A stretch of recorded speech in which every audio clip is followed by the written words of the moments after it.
할렐루야. 네. 이제 2주 남았죠. 우리 잘 달려오셨습니다. 우리 주님의 은총이 임하기를 바랍니다. 인사합시다. 기도 한번 하겠습니다. 하나님 아버지, 2013년도 이제 두 번 저희들 모임을 남겨두고 있습니다.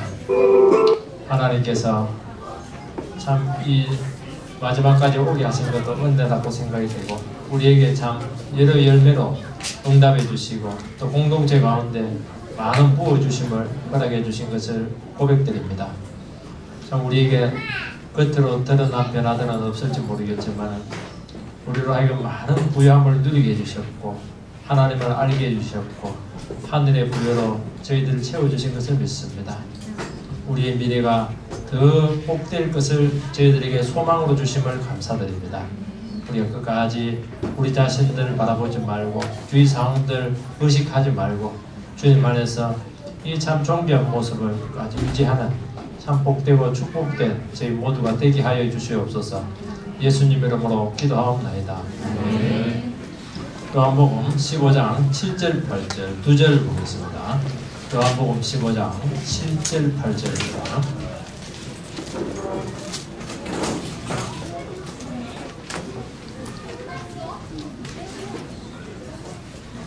같이 읽겠습니다. 요한복음 15장 7절 8절 시작.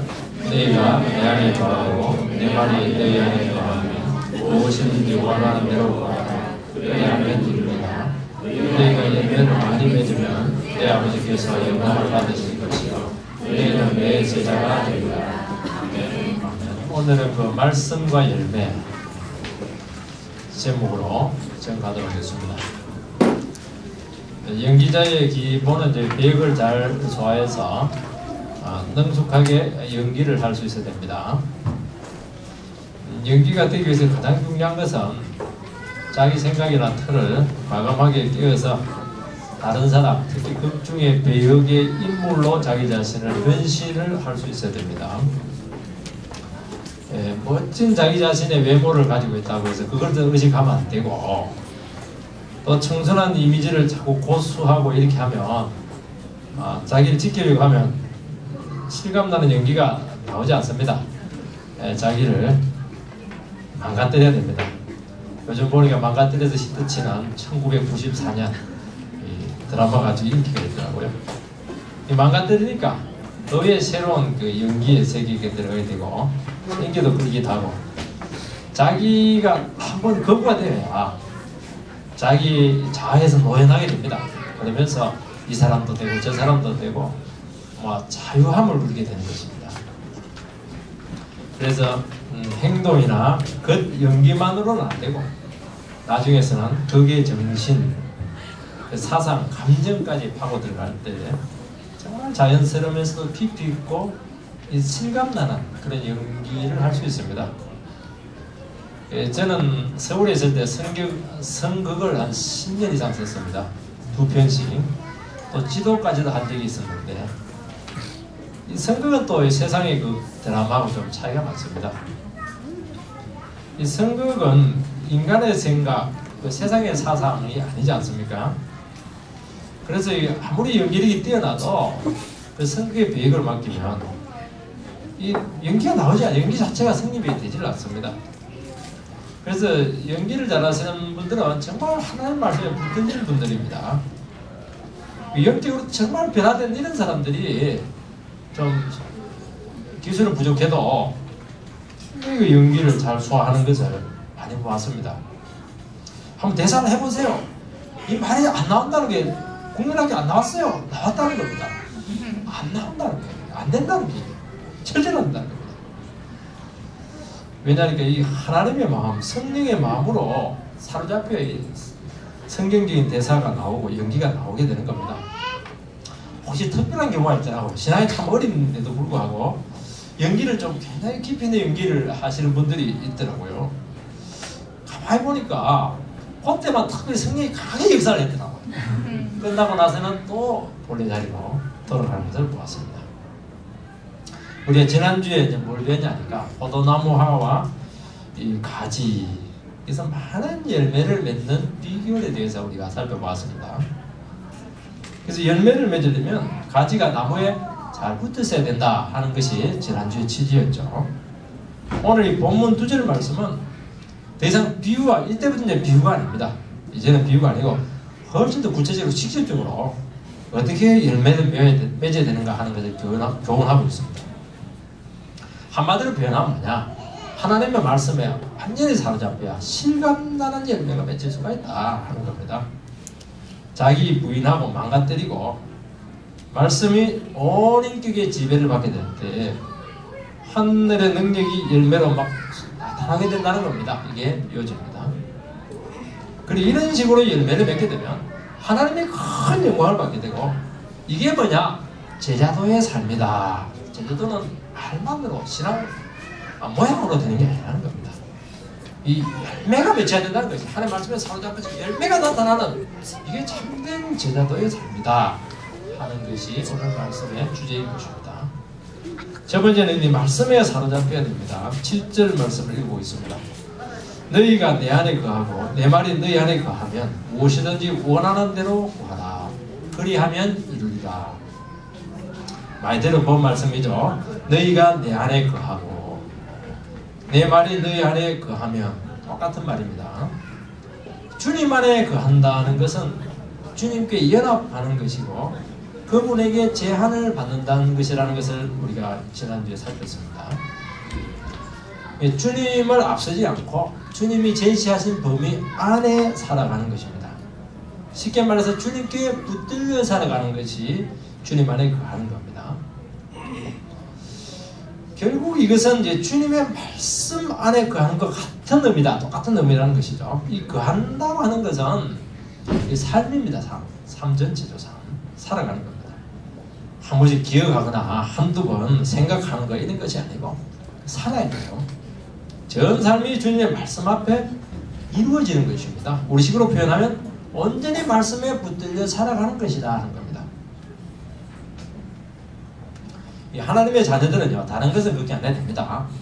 좀 키 작은 거, 돈 없는 거 이런 것들은 그렇게 안 해도 되는데 하나는 걱정을 해야 되는데 열매 맺는 것 이런 것은 상당히 예민해야 됩니다. 이 세상에서 내가 어떤 상태에 있느냐 이런 것들은 이제 우리의 소관은 아닙니다.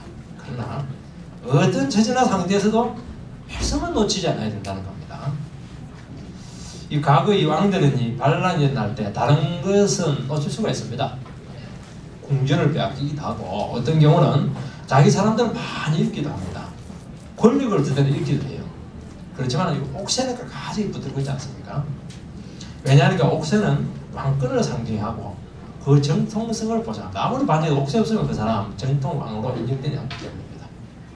옥새가 있어야 그 모든 명령에 효력이 발생하기 때문입니다. 여러분 주님의 말씀도 이 앞에서 다릅니다. 그렇게 중요하다는 겁니다. 다른 건 다 이래도 하나님 말씀만 붙들고 있으면 그때부터 정통성이 생기고 효력이 생기고 절대로 망하지 않고 일어서게 되고 능력이 나타나게 되고 열매가 맺히게 되고, 그래서 이 주님의 말씀은 천국을 여는 비밀 열쇠다 그렇게 말씀하지 않습니까? 주님께서는 그 십자가에 달려 이제 제자들 곁을 나게 될 텐데 이때 주님은 여러 가지 하지 않았습니다. 나름대로 인생 살아갈 궁리해라, 결사대를 조직하다든지 당을 만들어라, 아니면 힘 있는 자들에게 이제 내가 보호 못 해주니까 가서 부탁을 해라 이런 말 하지 않습니다. 오직 주님이 하신 그 말씀만 너희들 가슴 속에 살아있으면 너희들은 산다 하는 겁니다. 그래서 주님께서는 십자가 앞두고 많은 말씀들을 그들에게 주셨습니다. 내가 너희보다 먼저 갈릴리 가 있을 테니까 기다리고 있어. 진짜 되어도 내가 너희들 붙들어 줄게. 내가 목자를 치리니 양들이 흩어지리라. 하나님이 예수님 치면 너희들 다 도망갈 거야. 그런 얘기를 해주시는 이유가 뭐냐니까 그런 위기의 순간에 이 하나님 말씀이 너희들 속에 살아있으면 산다는 겁니다. 제자들은 이 말씀을 놓치게 되는데 이 말씀을 놓치는 순간 침체되고 시리에 빠지고 방향을 잃게 되고 그때부터 이제 표류를 하기 시작했던 것입니다. 여러분 어떤 처지에서도 우리 안에서 말씀이 살아서 역사한다면 살아납니다. 그걸 믿으시기 바랍니다. 상황이 어려우면 더 강력한 말씀이 우리에게 역사하게 되기 때문에 말씀이 역사하면 뭐가 생겨나니까 열매가 풍성히 맺힙니다. 우리는 열매가 많이 맺히는 것은 편안할 때 맺힌다고 그러는데 그렇지가 않아요. 진짜 진리된 열매는 어떻게 하느냐, 어렵고 힘든 가운데서도 내 속에 하나님의 말씀을 살짝 역사하도록 그렇게 할 때 그때 엄청난 집중적인 열매가 사실은 맺히는 겁니다. 그래서 하나님의 자녀들에게 가장 중요한 것은 다른 게 아니고 내 안에 하나님의 말씀이 살아있느냐 하는 겁니다. 말씀을 듣고 그 말씀에 마음을 열고 받아들이고 믿고 삶 속에서 적용하고 살아가고 있느냐, 이게 제일 중요합니다. 말씀을 보물처럼 여기고 그 보물을 쌓아두고 묵상하고 주님이 우리 안에 사실 수 있도록 자기 자신을 나타낼 수 있도록 그렇게 만들어야 되는 것입니다. 어떤 것도 말씀과 바꾸지 않는 것이죠. 우리 인생을 그분과 그 말씀에 드리는 것이다, 이렇게 말하고 있습니다. 이제 그 한다, 리버죠. 리버, 산다는 것이죠. 이 그 한다고 하는 것은 한두 번 방문하고 잠시 머무는 것이 아니고 영속적으로 함께 살아가는 것입니다. 쉽게 말해 주님을 모시고 살아가는 겁니다. 여러분, 출애굽 백성들은 광야에서 하나님을 모시고 40년 동안 함께 살았습니다. 그러니까 하나님을 활의식 해야 됐었고 하나님이 보고 계시기 때문에 그분의 존재가 도움이 될 때도 있었지만 굉장히 불편할 때가 굉장히 많았습니다. 특히 죄를 지으면요, 그분과 함께 있는 것 자체가 다 정죄감이 들 수밖에 없었습니다. 반드시 죄를 해결해야 됐습니다. 왜냐하니까 하나님께서는 죄를 짓는 순간 그들에게 인멸을 거두셨고 모든 축복을 다 거두셨기 때문입니다. 굉장히 실존적인 문제였습니다. 아무것도 없는 가운데 하나님께서는 오직 말씀만 그들에게 주었죠. 그게 다른 대안이 없습니다. 우리는 참 행복한데 지금 말씀을 듣고 있는 겁니다. 우리는 말씀만 듣고 다 먹고 살 수 있는데 출애굽 백성들은 홍해가 갈라져 있고 앞으로 갈 수도 없고 도망갈 데도 없고 바다에 뛰어들 수도 없고 딱 갇혀가지고 40년 동안 말씀을 들어야 했어요. 유일한 길입니다. 이때 이들이 살 수 있는 길은 모세의 설교를 기쁨으로 받아들이고 그 말씀에 자기 자신을 잡아매는 딱 한 가지 길밖에 제시가 되지 않았습니다. 문제는 뭐냐니까 이것이 이스라엘 백성들이 제일 어려웠고 안 되었습니다. 늘 불평하고 과거 동경하고 모세의 권위에 도전하다가 문제는 뭐냐니까 40년 동안 말씀을 들었는데 열매가 전혀 안 맺혔다는 겁니다. 망했습니다. 길바닥에서. 그 증거가 뭐냐? 축복의 가나안 땅에 그 1세대들은 전혀 들어가지 못하고 열매를 얻지 못한 겁니다.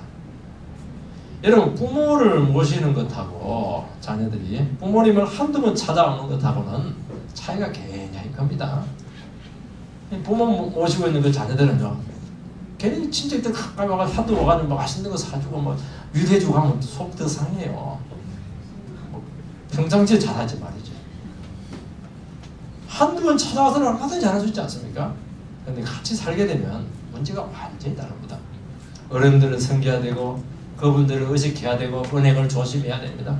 마음대로 할 수 없어요. 근데 이때 이제 딱 두 가지 방법밖에 없습니다. 하나는 뭐냐니까 힘들지만 억지로 꾸역꾸역 견디면서 참는 겁니다. 싫지만 어쩔 수 없이 모셔야 되기 때문에 불평하면서 공존하는 거예요. 그렇게 많이 살지 않습니까? 이 서로에게 불행하고 자칫하면 이게 정신병 온갖 병에 걸려서 일찍 죽을 수가 있습니다. 고생은 고생대로 하고 열매도 없고 유산도 없고 칭찬도 받지도 못하고 참 너무 비참하지 않습니까? 이거 모셔놓고 욕되는 거예요. 이게 다른 방법은 그분의 존재를 인정하고 받아들이고 사랑하는 겁니다. 마음을 열고 그분의 자리를 인정하는 것입니다. 그러면 정말 축복이 옵니다. 우리 같은 부모님을 어떻게 우리 마음을 받아들이고 사랑할 수 있습니까? 어려운 부모일수록 사랑하면 사랑할수록 더 축복이 많아요. 희한하죠.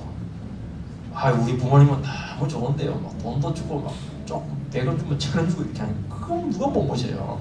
그거는 별로 상이 없어요. 축복이 별로 없습니다. 어차피 모시는 거 정말 기쁨으로 모시자. 사랑하자. 상이 엄청나게 많습니다. 천대까지 축복을 받으리라. 말씀하지 않았습니다. 여러분, 주님을 모시면서 살아가는 것은 인간의 부모와는 다르지만 원리는 같습니다. 이분의 자리를 인정하는 것이죠. 이분을 섬기고 살아가는 겁니다. 그 말씀에 귀 기울이는 것입니다. 그분의 마음을 불편하게 하지 않는 것입니다. 그분 앞에 자기를 주장하지 않는 것입니다. 진심으로 그분을 인정하고 인격 안에 그분을 모시는 것입니다. 그러면 모든 부요가 오게 된다는 것이고, 이게 뭐냐면 이게 겸손한 것입니다. 여러분, 우리가 주님의 말씀을 따르지 않는 이유는 내 생각과 다르기 때문이고, 그 말씀이 너무나 비현실적으로 우리에게 다가오기 때문입니다. 그런데 그분의 존재를 인정하고 겸손하면 그분의 말씀이 보석처럼 빛나기 시작합니다. 생명이 있고 살길이 있고 축복의 문이 있는 것입니다. 그리고 그 말씀이 가장 적실하고 실질적이다는 것을 고백됩니다. 굉장히 비현실적인데 이 말씀만이 정말 실질적인, 정말 이게 타당한 겁니다. 그래서 우리의 생각과 세상의 원리들은요, 사실은 그럴듯하게 보일지 모르겠지만 그 속에는 무서운 죄가 있고 이기심이 있고 함정과 유혹의 그런 지뢰가 막 숨겨지기 때문에 그것 다 붙들고 그러면 결국에는 지뢰가 터지듯이 그 삶 전체를 폭파시킬 수가 있기 때문에 그렇게 문제인 겁니다. 여러분, 우리 안에 주님의 말씀이 살아서 역사하게 해야 한다. 이게 얼마나 중요하냐면 다른 거는 부차적인 문제입니다. 지금 내 안에 하나님의 말씀의 자리에 있느냐 하는 것이죠. 여러분, 말씀이 살아서 역사할 때요, 엄청난 축복이 나타나게 되는데 무슨 축복이냐? 아무 것이나 원하는 대로 구하면 그대로 이루어지는 그런 기도의 축복입니다. 여러분, 기도 많이 하시지 않습니까? 기도 많이 하시기 바랍니다. 근데 기도 아무리 많이 해도 축복을 못 받으시는 분들이 참 많아요. 이 기도는 많이 해야 되겠지만 더 중요한 것은 뭘 기도해야 되느냐 하는 문제입니다. 뭘 기도드리겠습니까? 우리 안에 말씀이 살아서 역사할 수 있게 해달라고 그 기도를 하시기 바랍니다. 이 기도의 1차적인 방향이 지금 우리가 잘못되는 겁니다. 우리가 원하는 것을 강구할 것이 아니고 이 말씀의 문제죠. 말씀. 여러분, 하나님의 말씀이 살아있으려면 이 기도가 완전히 달라집니다. 나에게 말씀이 살아있게 해달라고 하면 말씀 아닌 거 다 버려야 됩니다. 내 생각도 다 버려야 돼요. 내 의도를 버려야 돼요. 내 고집들, 자아들 없애야 됩니다. 내 계획들 버려야 돼요. 세상 목표들 버려야 됩니다. 이 기도가 완전히 달라지는 것입니다. 우리 이 방향이 다르다, 첫 단추가 잘못되어졌다 보니까 기도는 많이 하는데 사실은 실제적인 열매는 많지가 않아요. 거의 없다고 해야 됩니다. 여러분, 말씀은 절대적이기 때문에 우상과 함께하지 않습니다. 우상을 더 버려야 됩니다. 그래서 기도는 뭐냐? 기도는 자기 자신을 십자가 앞에 가져와서 두드려 잡는 것이고 죽이는 겁니다. 내려놓는 것이죠. 부인하는 겁니다. 왜냐니까 우리 속에 하나님의 말씀에 우리의 위치에, 제 위치에 올려놓고 해서 그렇게 우리가 없어져야 되기 때문에 우리가 왕이 되어 있는데 어떻게 하나님의 말씀이 왕이 될 수가 있겠습니까? 그러면 그때부터 무엇이든지 구하면 이루어지는 축복이 임하게 될 것을 축원드립니다.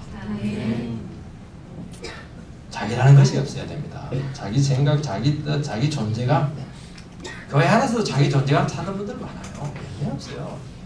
백날 해보세요. 직분 다 가져보세요. 없어요. 내가 뭐 직분인데. 에이구. 열매 없어요. 내가 여러분 존재감 없는 것에 대해서 굉장히 기뻐하시기 바랍니다. 복 받을 가서 열매 받을 며칠 가서 굉장히 많아요. 그래서 왜 이렇게 설치려고 그래요? 그거 전부 열매 없는 짓입니다. 그거. 가만히 있으세요. 가만히. 그냥 열매가 쭉 맺을 겁니다. 왜냐하면 말씀이 모든 것이거든요. 여러분, 구한 대로 응답된 구약의 종은 엘리야지 않습니까? 기도하니까 하늘이 3년 반 동안 비가 안 나요. 기도하니까 다쳤던 그 비가 막 내립니다. 야고보서에 엘리야는 우리와 성경이 똑같다 했어요. 성경이 똑같아요. 연약한 인간입니다. 왜 이런 역사가 나타난다? 엘리야는 자기 것이 없었습니다. 자기 감정, 자기 처지, 내 삶, 내 보신, 내 목숨까지도 내게 없었습니다. 하나님 나라가 우상으로 뒤덮이는 현실 속에서 하나님의 말씀이 제 위치로 올라가야 된다. 그이가 다시 영광을 되찾아야 된다. 이거 하나에 완전히 사로잡히게 되었던 것입니다. 그의 기도는 적극 응답이 되었고 하늘에서 불이 떨어지는 역사가 나타났던 것입니다. 여러분, 말씀에 사로잡혀야 되고요. 그 나라와 그 영광에 사로잡혀야 됩니다. 이런 가나안에 들어간 출애굽 1.5세대 이 세대들은요, 가나안의 죄를 몰아내고 하나님이 다스리는 말씀의 통치가 실현되어야 된다. 이 사명감에 불탔습니다. 그들이 무슨 놈의 무기가 있었습니까? 그들이 무슨 훈련을 했어요? 아무것도 안 했습니다.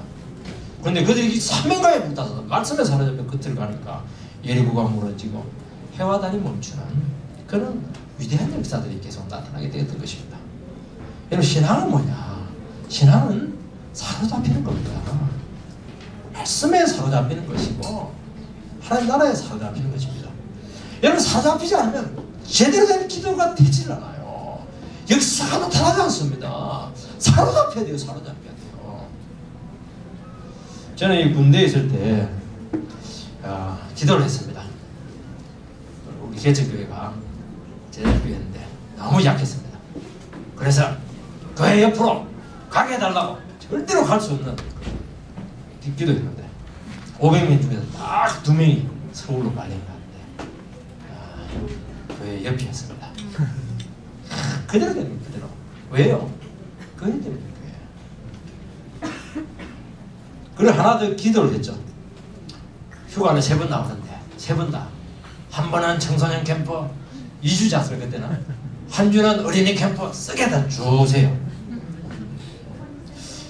지금 뭐 좀 굉장히 아까운 기도인데 그럼 쫄병인데 그게 됩니까? 안 되지. 뭐 여름 휴가 때 그 처음부터 고참들 달라져. 무서운 인사계 상사 찾아가고 그때 불교도 지휘관 찾아갔습니다. 장군의 편지를 써서 고참들이 막 째리고 옵니다. 결국에는 그 모든 유혹을 다 부르시고 당당하게 휴가증을 받는 그런 능력의 역사를 3번이나 경험을 했습니다. 2번은 경험할지 모르겠지만 100% 저는 진짜 청소년과 어린이를 다 썼습니다. 다 놀랐죠. 군대에 배치되고 나서도요. 교회가 힘들지 않습니까? 언제든지 교회가 나올 수 있습니다. 어떤 사람들 너 왜 외박을 그렇게 많이 나오냐 이렇게 하는데 사실은 약간 탄력도 있었어요. 한 번도 안 잡히고 분장 안 들고 좋은 건 아닌 것 같은데 그래도 그 열정만은 주님께서 응답하셨던 것 같아요. 좀 지켜주셨어요. 사로잡히니까 뭐 군대고 뭐 상사고 상관없어요. 주님 갑니다. 500명이면 딱 2명 서울 딱 떨어지지 않습니까? 틀림없어요. 두 번째는 열매를 많이 맺어야 됩니다. 8절이 봅니다. 너희가 열매를 많이 맺으면 내 아버지께서 영광을 받으실 것이요 너희는 내 제자가 되리라. 주님이 원하시는 열매를 많이 맺으면 2가지가 나타나게 되는데 아버지께서 영광을 받으시고 너희들은 주님의 제자가 된다 하는 2가지 현상입니다. 여러분, 열매 맺는 방법은 줄기 대신 주님께 붙어있는 것이고 말씀에 붙들리는 것입니다. 하나가 되는 것입니다. 연합하는 것입니다. 자기를 주님께 드리는 것입니다. 여기서 보면 열매를 맺는데 더 열매를 맺는다 하는 것을 보니까 열매들이 등급이 있다는 것을 알 수가 있고 각자에게 차이가 있다는 것을 알 수가 있습니다. 많은 열매를 맺는 분들이 있고 빈약한 열매를 맺는 분들이 있고 아무 열매도 못 맺는 맹탕신앙을 가진 사람도 있다 하는 겁니다. 여러분, 입만 무성한 무화과 나무 주님께서는 열매가 없는 그 신앙인의 전형으로 저주를 하지 않았습니까? 그 당시 종교 지도자들의 신앙인데요, 참 얼마나 경건했고 신앙생활을 열심히 했는데 형식적이고 외식적인 그 신앙으로 모양만 그럴듯한데 아무걸 열매가 하나도 없어요. 저주 뿌리째 말아 죽겠습니다. 신앙은요 정직합니다. 흉내로 되지 않아요. 정말 믿음이 있어야 됩니다. 여러분들. 정말 말씀을 붙들어야 됩니다. 사로잡혀야 됩니다. 종교행위 봉사로 되는 게 아닙니다. 이거는 남이 해주지 못해요. 오래 신앙생활 한 것이 여러분의 신앙에 보장해 줄 것이 아무것도 없습니다. 말씀의 가치를 알아야 되고 그게 모든 것을 걸어야 됩니다. 주님은 입만 무성한 무화과 나무가 저주받아 뿌리채 말랐을 때 베드로 깜짝 놀랍니다. 놀라서 막 묻습니다. 아이고 뭐가 하나 뿌리채 말랐네요. 주님께서는 뭐라고 했냐니까 하나님을 믿어라 그렇게 요구했습니다. 제자들 하나님 믿고 있지 않았습니까? 주님께서는 뭐라고 하면 너희들 그렇게 믿지 말고 대충 믿지 말고 제대로 완전히 사로잡는다 그렇게 지금 요구하고 있는 겁니다. 제자들은 주님의 무화과나무 저주를 듣고 배고픈데 열매가 없으니까 성질 참 있으시네. 주님도 하나님 아들이지만 막 넋두리 제대로 이렇게 들어가면 딱 보니까 뿌리째 확 말라있는 거예요. 위에부터 말라있는 게 아니고 기적이지 않습니까? 말씀의 능력이거든요. 그래서 깜짝 놀랐던 것입니다. 성취되는 말씀의 능력을 이대로 제가 이게 제자들은요 주님을 따라다녔지만은요 차면 땀만 보고 도망갈 생각밖에 없습니다. 목숨 걸고 십자가에 그 생각 없어요. 왜 십자가에 갔냐? 함에 좋은 일 생기니까 그렇게 가다 보니까 그냥 막 한 겁니다. 미리 알아서 미리 다 도망갔죠. 이 사람이 미리라는 게 참 무서운 것 같아요. 그래도 우리 신앙생활 하다 보면 그래도 뭔가 좋은 게 있겠지. 좋은 게 있긴 하니까 여러분들이 그냥 고난 가운데서 끝까지 버티고 가는 것이지. 안 그래요? 정말 믿고 있습니까? 그렇게 하다 보니까 박상 망하니까 막 갈 데도 없고 이러니까 한국하고 이렇게 되는 것이지. 이거 여러분들이 전모를 알았으면 이미 다 도망갔습니다. 지금이라도 늦지 않았습니까? 도망갔습니다. 빨리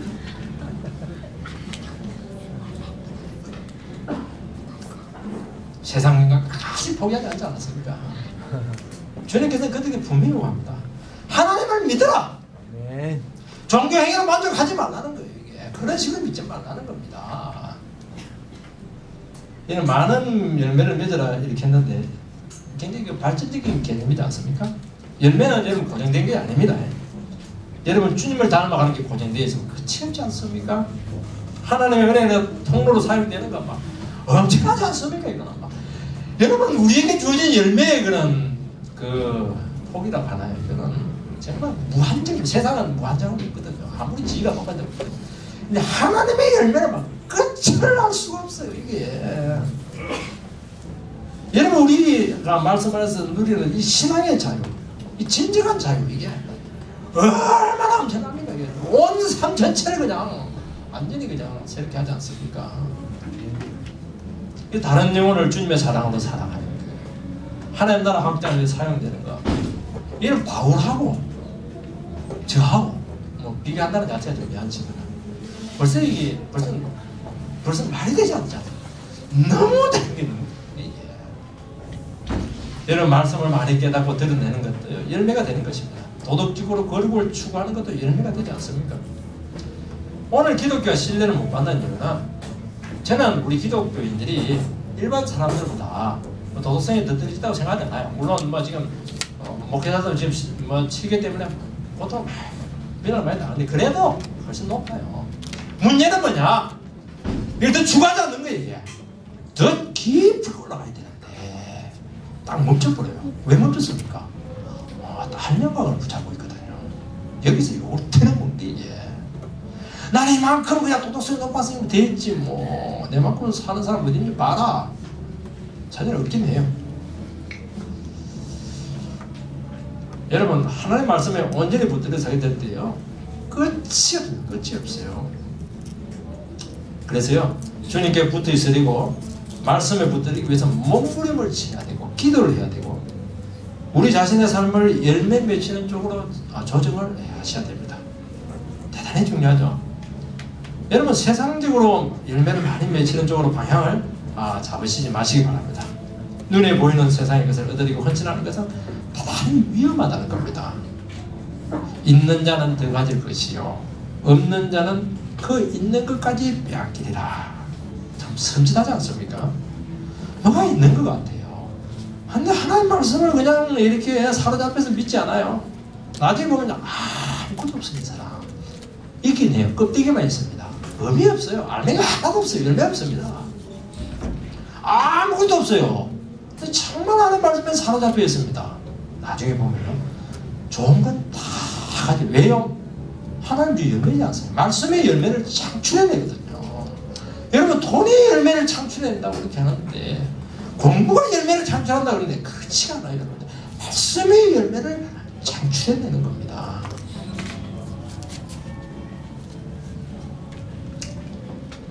여러분, 우리 자신이 먼저 열매 덩어리가 되셔야 됩니다.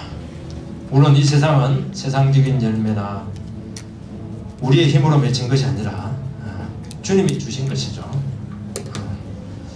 우리 자신을 찾은 것, 우리 인생이 회복되는 것, 정신적으로 온전해진 것, 세상에 대한 실체를 알게 된 것, 우리 안에 사랑이 회복되고 자신감을 찾은 것. 참, 먼저 우리 안에 열매가 이게 많이 맺혀야 됩니다. 주님으로부터 받은 것이 있어야 우리 또 나눠줄 수 있어요. 우리 주님의 도구로 사용돼야 되는데 열매가 많아야 돼요. 여러분들. 열매가 많이 쌓여야 됩니다. 곳간에 쌓인 것을 막 나눠준다 하지 않습니까? 여러분, 자신감이 회복되어야 시기에 빠진 사람을 붙들어줄 수 있지 않습니까? 우리가 주님부터 진정한 용서를 받아야 다른 사람의 영혼에 대해서 너그러질 수 있지 않겠습니까? 우리 자신의 필요가 주님으로부터 채워진다는 것을 알아야 다른 사람의 필요에 귀를 기울일 수 있지 않습니까? 마음이 가게 되는 것입니다. 그리고 우리가 진짜 주님부터 열매를 맺히냐, 사람은 세상 열매를 추구한 사람들에게 공부해 줄 수 있는 거예요. 그거 전부 다 가짜라는 것을 보여줘야 돼요. 여러분, 내 것을 자기 자신이 챙겨준다고 생각하면요, 우리 마음이 급해질 겁니다. 다른 사람의 눈에 안 들어와요. 우리가 다른 사람의 필요에 민감하지 못한 이유는 다 믿음이 없는 그런 소치이기 때문입니다. 다른 사람의 필요를 먼저 채워주면 주님의 내 필요를 책임지신다. 기본적인 믿음이 우리에게 있어야 되는 겁니다. 이것을 알면요, 다른 사람의 요구에 더 민감해집니다. 여러분, 딱 보면 열매 맺는 사람, 맺지 않은 사람 딱 보면 부탁해보면 알아요. 부탁해보면 어떤 사람들은 그리 바쁜데 자기가 다 내려놔요. 성심성의가 다른 사람 필요를 채워줍니다. 딱 놀래죠. 야, 저 사람이 얼마나 열매를 많이 맺히려고 어떻게 자기 자신의 삶을 저렇게 포기할까. 어떤 사람들은요, 그래 중요한 일인데 자기 조금 손가락만 아파도요 다 폐기칩니다. 에휴, 그리 살아라 그래. 그리 살아.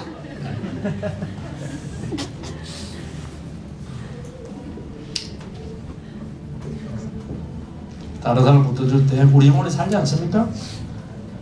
은혜의 통로로 사용될 때요, 참 축복의 삶입니다.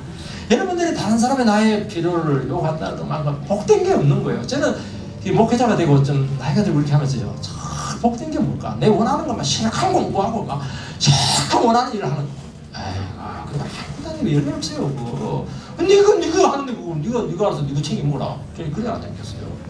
저는 목회를 하고 지난주에 하면 느낀 게 뭐냐, 아, 다른 사람이 나를 정말 필요로 하는구나. 내가 필요를 채워줄 수 있는 게 있다는 거지요. 얼마나 감사한지 몰라요. 나 그걸 들어가지고 그래, 진짜. 그렇게 하시기 바랍니다. 그러면 우리 삶에 열매가 주렁주렁 주님께서 열매 맺히는 사람에게 더 열매 줍니다. 열매, 왜냐, 내가 아무리 그럼 주고 이렇게 햇빛 쬐줘도 열매를 안 맺히고 그냥 딴짓하니까 그건 낭비잖아요. 그 사람들만 조금만 해도 그냥 얼마나 열매를 많이 맺히는지요. 주님도 신이 납니다. 주님도 이게 경량적인 머리가 보통이 아니에요. 저도 경량이지만. 여러분, 말씀 때문에요, 우리 청춘 버리고 손해본 거요, 정말 감사하시기 바랍니다. 이게 열매 맺는 비법인데, 비법. 여러분, 주님이 열매를 주시는 이유는요, 우리의 삶도 풍성한 것도 있지만 1차적으로는 하나님께 영광이 되기 때문입니다. 주님이 십자가에 못 박혔을 때 물론 주님의 순종이 참 위대했습니다. 그러나 더 위대했던 것은 아들까지 아까워하지 아니고 주시는 그 아버지의 사랑, 이게 하나님을 너무 잘 나타내지 않았습니까? 여러분, 우리가 다른 영혼을 사랑하고 그 필요를 채우고 우리 인생을 그 나라와 그 의에 드리게 될 때 하나님이 그 삶을 통해서 영광을 받으십니다. 저는 이 설교를 준비하면서 내가 지금 무엇으로 하나님께 영광을 돌리고 있나 참 되돌아보게 되었습니다. 그 중에 하나가 생각이 좀 많이 났어요. 옛날보다 정말 제 자신이 다른 영혼에 대한 이해폭이 넓어졌다 하는 것을 알게 되었습니다. 좀 마음의 벽이 많이 무너지게 되었어요. 허물어졌습니다. 그전에는 굉장히 내로한 내 자신의 그 마음을 가지고 다른 사람 판단하고 이렇게 많이 했는데 좀 이해가 안 돼도 그냥 이해가 된다. 또 뭐 그냥 이게 넘어가지게 되는 거예요. 옛날에는요, 조그마한 것에도 이게 이해가 안 되면요, 절대로 페이지가 넘어가질 않아요. 인생의 페이지가 아무것도 안 되는 게 사로잡히면서 쓸데로 사로잡힌다. 지금은 안 그래. 웬간한 거는 넘어가고 하니까 주님께서 다 정리를 해버렸어요. 얼마나 인생의 속도가 스피드가 붙는지. 그리고 뭐 사람들도 좋아하게 되고 놀라웠어요. 마음의 벽이 허물어지게 되니까 주님의 마음을 공유하게 된 거 아닙니까? 이해 폭이 넓어지게 된 것이죠. 이 조그마한 이 좁은 이 폭이요, 그 폭을 통해서요 주님의 사랑이 그냥 물밀듯이 들어가게 되는데, 그러면 사람들이요 놀랍니다. 야, 주님이 위대하구나.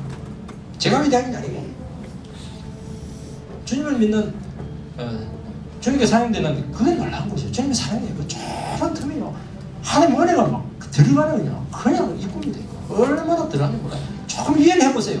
은혜가 막 들어갑니다. 주님께 영광이 다 될 겁니다. 여러분, 우리의 것으로 다른 사람을 돕거나 필요를 채운다면 우리가 영광을 받을 것이지 않습니까? 근데 하나님이 주신 열매로 도운다면 그분에게 영광이 될 겁니다. 이미 고인이 되셨는데 제 장모님은 김치를 아주 기가 막히게 잘 담그십니다. 영주 친정집에 가서요 최고의 재료로 김치를 담가서 저희 집으로 보내주면 주일날 교육자실을 탁 펴놓으면 꼭 그 묻는 목사님이 계세요. 누구 표냐? 사모님이 김치 담갔냐? 의심쩍은 눈으로 안 그런 것 같으니까. 저는 이제 장모님의 영광을 그 딸이 가르치는 것이 안 된다고 믿고 있기 때문에 또 그러면서도 한편으로 왜 엄마는 그렇게 김치를 담다가 당신은 왜 그런 사람 안 닮았나, 이중적인 마음을 가지면서 당당하게 장모님이 담가서 좋습니다 이렇게 이야기를 합니다. 그러면요 예술이다 이러면서 입에 침이 마르도록 그냥 음식 다 먹을 때 칭찬합니다. 다음 주에 또 가져오라는 거죠. 제가 그 얘기를 또 합니다. 제가 그거 안 싸웠으면 뭐 그 사실은 장모님께 칭찬이 안 들어갔겠죠. 그 얘기를 또 해요. 장모님도 신에 나가지고 또 한 바가지 또 갖다 줘. 살맛이 나는 것 같습니다. 영광 받는 걸 너무 좋아하시더라고요. 여러분, 하나님께 영광이 돌아가게 되는 것은 그분이 주신 열매로 가능한 겁니다. 보면 알 수 있어. 속일 수 없어요. 예수님께 병을 고쳐 기적을 행했을 때, 말씀을 했을 때 사람들이요 하나님께 영광을 돌립니다. 예수님을 통해서 하나님의 영광을 놓았던 것입니다. 여러분, 설교를 듣는데요 하나님의 영광이 나타날 때가 있습니다. 저 설교는 하나님께서 주신 살아있는 음성이다. 저 설교자 내가 알고 있는데 형편없어. 저를 말하는 인간이 아니다. 저런 말을 하는 거 보니까 흰가닥 뒤집어졌든지 아니면 저거 하나님께서 주셨든지 둘 중에 하나다. 보니까 성령에 사로잡혀 있는 거 보니까 지금 하나님께서 주신 말씀이구나. 정신이 팍 치답니다. 쭈삣합니다. 왜냐면 이거는 속을 수가 없거든요. 이거는 세상에 없는 것이거든요. 여러분, 우리가 하나님께 영광 돌리는 삶은 말로 하는 것이 아니라 열매로 하는 거죠. 열매가 맺혀야 되는 거예요. 열매가. 세상적인 업적 잘 되는 게 아닙니다. 영광을 가려요. 그것은 하나님의 작품이 나타나야 됩니다. 여러분요 지금도요 작품들은요, 작품이 왜 작품이 위대한 작품은요 막 영감을 불러일으키지 않습니까? 시대를 초월하지 않습니까? 보편적인 원리가 나오는 거예요. 이게 우리가 하나님의 위대한 작품이 되고 우리에게 작품이 나오게 될 때요 사람들은 거기서 영감을 얻어요. 세상을 얻고 새 생명을 얻는 겁니다. 이게 열매죠. 위대하죠. 너희가 그러면 참 내 제자가 된다. 말로 하면 안 돼요. 요즘은 영적인 자식이다 이래서 그 말이죠. 내 그 멘토다 해서 한데, 멘토는 그 선생님 그 가르침을 따라가고 정신을 따라가고 이렇게 해야 되지. 자기 유리할 때는 탁 써먹고요, 불리할 때는 뭐 등 돌려버리고. 세상에 그런 그 멘토가 있어요. 그런 그 제자가 있어요. 영적인 제자 그런 소리 하면 안 돼요. 그린도를 비판해버리고. 예수님의 제자라면 어떻게 됩니까? 주님처럼 십자가 내려가서 막 언제라도 진리를 죽어야 되죠. 영광 받을 때는 주님의 제자라고 그러고. 이걸 뭐라 하냐? 이름 도용죄입니다. 큰 죄입니다. 주님 제자는 버려야지. 따라야지. 기본이죠. 열매가 나타나야 돼요. 또 기본이 안 돼, 기본. 제자들 그래도 눈에 보는 것은 버리잖아요. 속은 어찌된 망정. 우리는 아무것도 안 버리고 말이죠. 주님이 제자다 신앙생활하고 높은 지위 차지하고 말이죠. 있는 놈은 있는 놈. 그 무슨 놈은 제자예요, 그게. 제자는 딱 두 개야 돼. 버려야 돼. 열매가 맺혀야 됩니다. 두 가지가 없을 때 제자 소리 그렇게 하면 안 돼요. 나는 예전 제자들 소리 하면 안 됩니다. 다 가지고 있고 말이죠. 열매를 하나도 없고 말이죠. 세상적인 돈만 득득 가지고 이렇게 가지고 무슨 놈의 제자 소리들을 하고 있습니까? 죄송합니다. 오늘 이렇게 다시 한 번 더 말씀과 열매를 통해서 주님께 영광 돌리는 그런 기도의 시간을 가지도록 하겠습니다. 네.